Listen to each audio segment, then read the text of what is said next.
अमीर काली और गरीब गोरी बहू की गोद भराई। शर्मिला के दो बेटे थे। उसने अपने लालच के कारण बड़े बेटे शौर्य की शादी अमीर काले रंग की शेफाली से कर दी थी। शेफाली अपने ससुराल का कोई काम नहीं करती थी। अगर सास उसे कुछ कहती भी थी तो शेफाली बोलती थी, अरे माँ जी, मैं अमीर घर की लड़की हूँ, आप मुझसे नौकरों वाले काम करने को क्यों कहती हैं? बहू, तुमने पहले दिन भी रसोई में खाना नहीं बनाया था। कम से कम कभी कभार तो अपने हाथों का कुछ बनाकर खिला दो, जिससे हमें लगे कि तुम्हें कुछ बनाना आता है। अच्छा माँ जी, अब आपको लगवाने के लिए मैं खाना बनाकर खिलाऊंगी, तभी आप मानेंगी कि मुझे खाना बनाना आता है। वाह वाह वाह, कोई बात नहीं, रहने दे बहू, मैं खुद बना लूंगी खाना। एक तो दहेज के चक्कर में इस काली को अपने बेटे के पल्लू से बांध दिया, ऊपर से नखरे ऐसे करती है जैसे गोरी चिट्टी एलिजाबेथ हो। अगर काली होकर इसके इतने तेवर हैं, फिर गोरी होकर कितने तेवर दिखाती है, कमंडी कहीं की। क्या हुआ माँ जी, मन में मुझे आप गालियां दे रही हैं क्या? अरे नहीं बहू, तू पागल है क्या? मैं तो तुझे बहुत प्यार करती हूँ, तू तो मेरी लाडो रानी है, बड़ा लाडो रानी है। नौकरानी से ज्यादा मेरे लिए कुछ नहीं है, पर ये नौकरानी वाला काम आजकल मुझे करना पड़ रहा है। मुझे अपने दूसरे बेटे की अच्छी बहू लानी है। मैं बुढ़िया कब तक अपनी हड्डी घिसूंगी। अच्छा बहू, मैं ही खाना बनाने जा रही हूँ, अगर तुझे थोड़ी सी शर्म आ जाए तो मेरा हाथ बटाने आ जाना।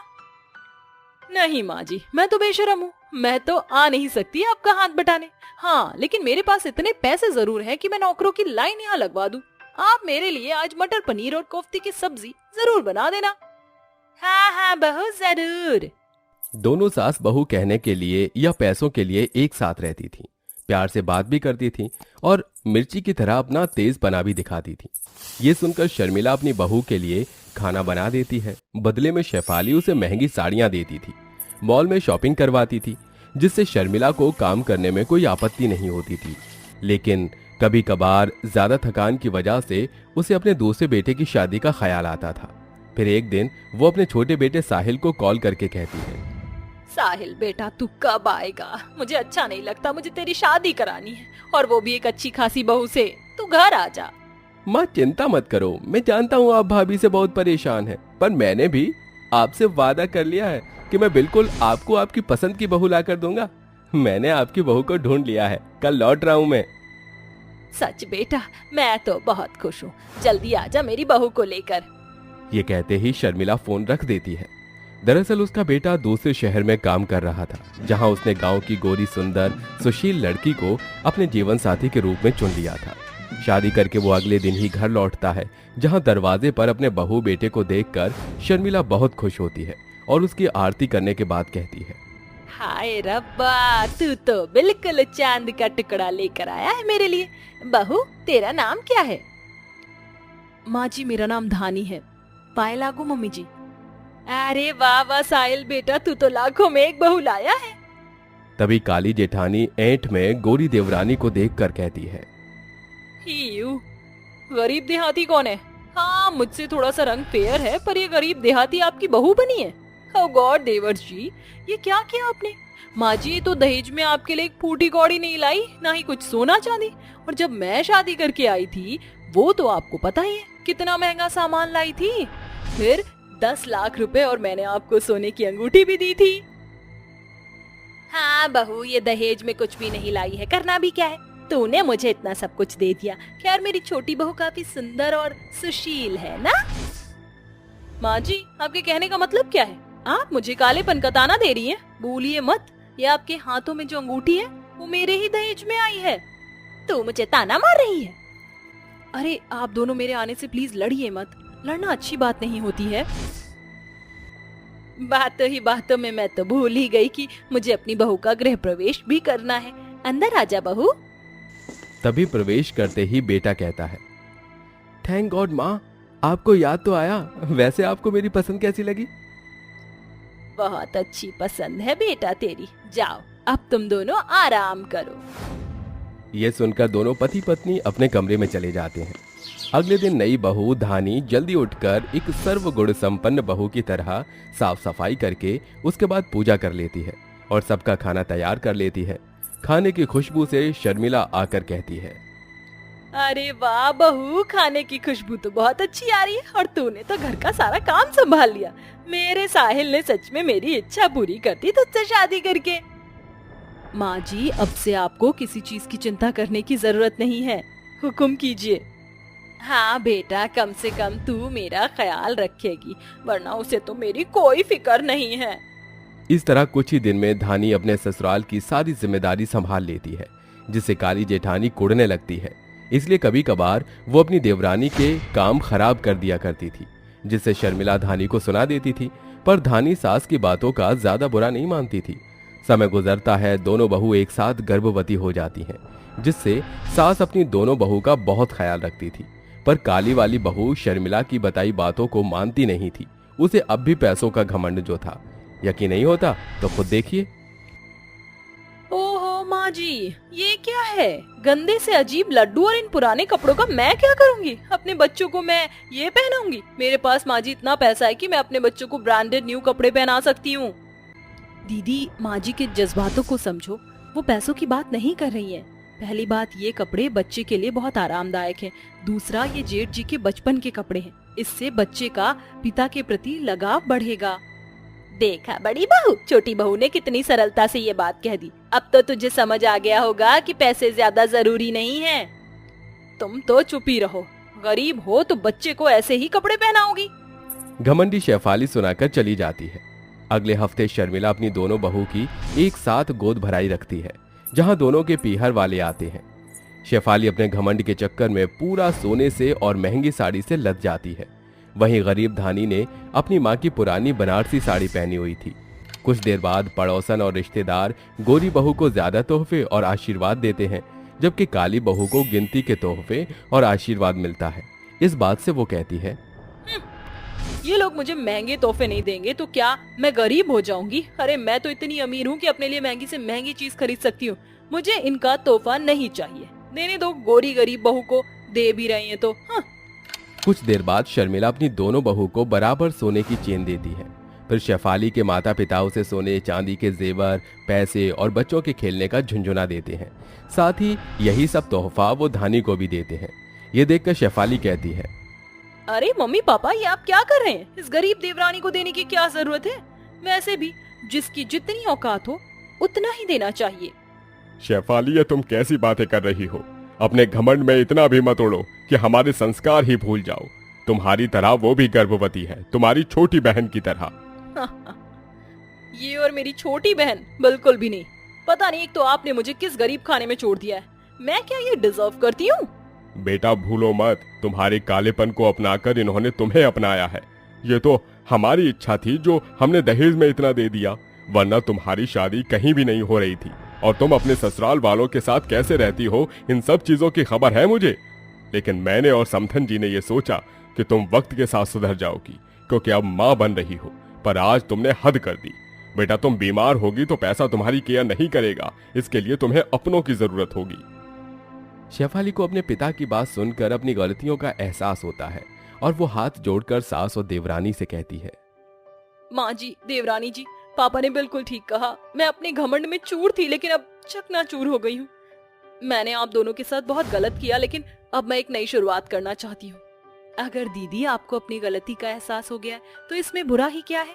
ठीक है, अब हम एक नई शुरुआत करेंगे बहू। इस तरह शर्मिला अपनी दोनों बहू को गले लगा लेती है, जिसके बाद उनकी गोद भराई का फंक्शन गाजे बाजे के साथ होता है। कुछ महीनों बाद दोनों एक प्यारे से बेटे और बेटी को जन्म देती हैं और सब खुशी खुशी रहने लगते हैं। अमायरा शॉर्ट ड्रेस, हाथ में पर्स और ऋतिक के साथ दरवाजे की दहलीज पर खड़ी होती है, जिसे देखकर उसकी सास कहती है, हे भगवान, ये सब मैं क्या देख रही हूँ? ऋतिक, इस लड़की ने कितने छोटे कपड़े पहने हैं। अरे कोई देखेगा तो क्या सोचेगा? यही सोचेगा कि लड़की मॉडल है। ओह गॉड, ये सब क्या हो रहा है? क्या मुझे इस घर के अंदर आने दिया जाएगा या नहीं? माँ, आप भी हद करती हो। चलो अब हमें अंदर तो आने दो। ऋतिक अमायरा को घर के अंदर ले आता है, जिसके बाद वह अपने गरीब ससुराल में आकर कहती है, ओह माय गॉड, तो ये है तुम्हारा गरीब खाना और मुझे इस गंदे से मकान में तुम्हारे साथ रहना होगा? अरे मैडम, मैंने तुम्हें सब कुछ पहले ही बता दिया था कि मैं बहुत गरीब हूँ। What the hell? तुम्हें क्या लगता है कि मैं यहाँ रह पाऊंगी तुम्हारे साथ? What rubbish! इस जगह तो खड़ा होना भी मेरी रेपुटेशन के खिलाफ है। अरे मैडम जी, तुम्हारे पास यहाँ रहने के अलावा और कोई दूसरा रास्ता नहीं है। मेरी बात मानो और चलो, मैं तुम्हें तुम्हारा कमरा दिखा देता हूँ, वहां तुम आराम से फ्रेश हो जाना। ऋतिक अमायरा को अपने कमरे में ले जाता है, जहां अमायरा कमरे को देखकर कहती है, कितना बेकार कमरा है, मेरे नौकर भी इससे अच्छे कमरे में रहते होंगे।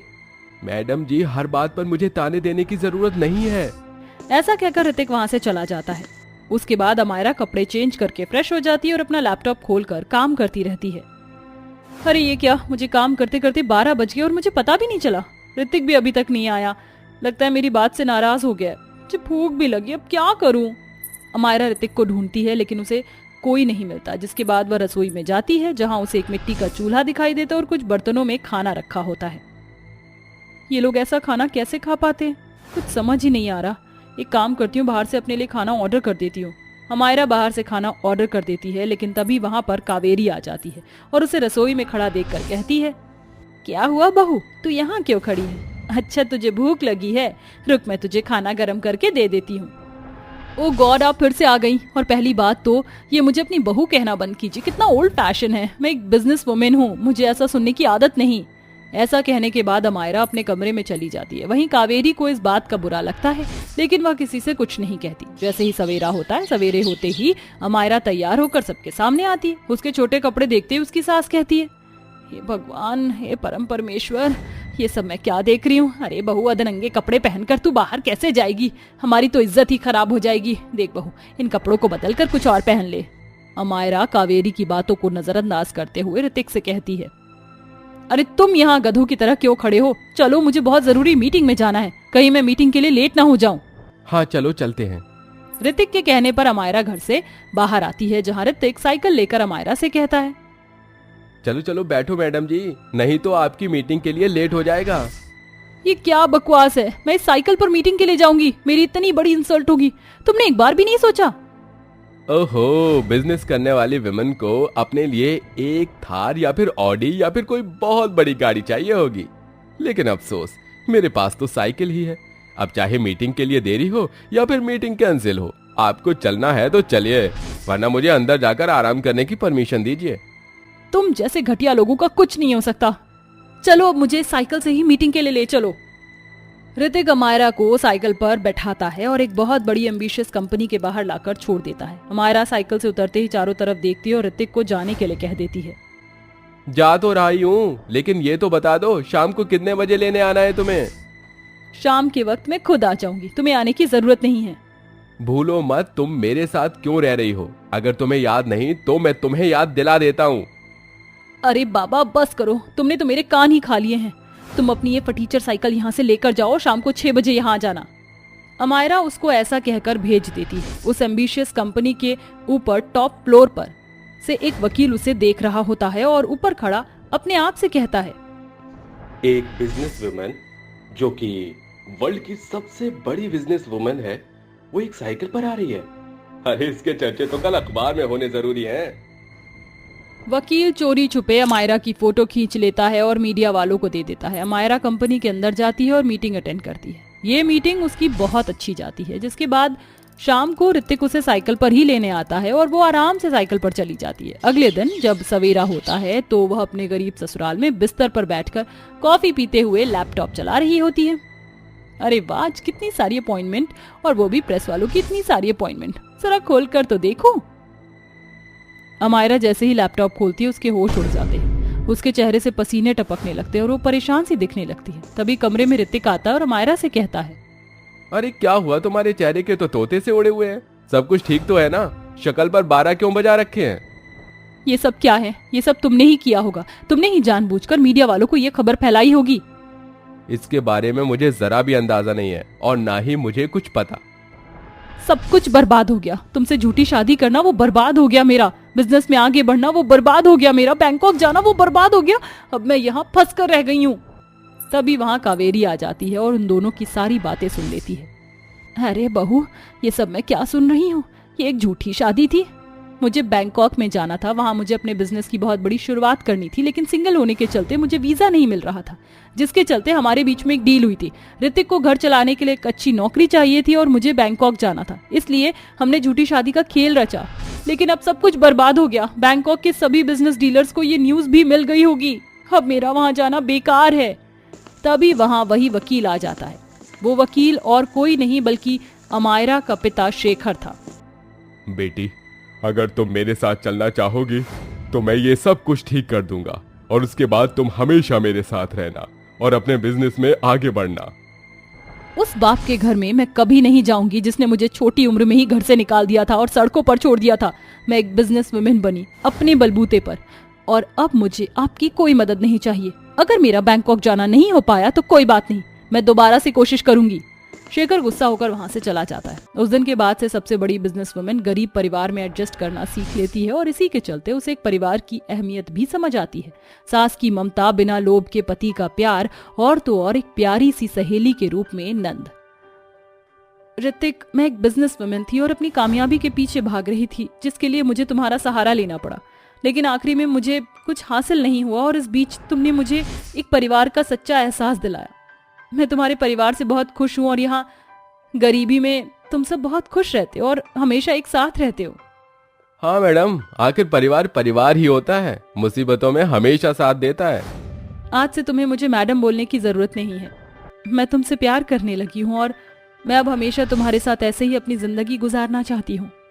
ये सुनकर ऋतिक बहुत खुश होता है और अमायरा को गले से लगा लेता है। वहीं एक दिन अमायरा को बैंकॉक में बुलाया जाता है, जिसके चलते अमायरा का वीजा पास हो जाता है और वो बैंकॉक में जाती है, जिसके चलते वह अपने बिजनेस की दोबारा से शुरुआत करती है और देखते ही देखते वो बहुत पैसा कमाती है और अपने गरीब परिवार को एक अच्छी लग्जरी लाइफ जीने का मौका देती है।